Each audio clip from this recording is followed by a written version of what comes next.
Millets పోషకాలు బాగా ఉన్నాయి, కాస్త మంచి మంచి మాంసకృతులు పీచులు అన్నీ ఉన్నాయి, అన్ని లాభాలు ఉంటాయి.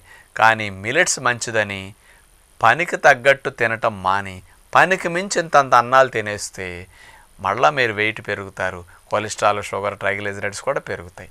అంచేత పనికి తగ్గట్టు ఆహారం తినటం ఆరోగ్యానికి మంచిదని మీరు మరవకూడదనమాట.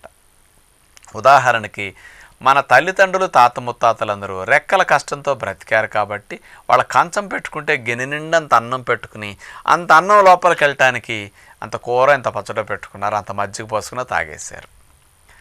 అలాంటి కష్టం వారికి అంత అన్నం కావాలి. అది మిలెట్స్ అన్నం అవ్వచ్చు, తెల్లటి బియ్యం లేకపోతే ముడి బియ్యం అన్నం అవ్వచ్చు. కానీ ఈ రోజుల్లో మనం వేళ్ళు కదిపే పని చేస్తున్నాం. రెక్కలు కదపాల్సింది వేళ్ళు కదులుతున్నాయి. మరి వేళ్ళు కదపటానికి కూడా అన్నం తినాలా ఇంతంత చెప్పండి? కంచాలు మాత్రం పెద్దగానే ఉంటున్నాయి. మరి అంత కంచం పెట్టుకున్నాక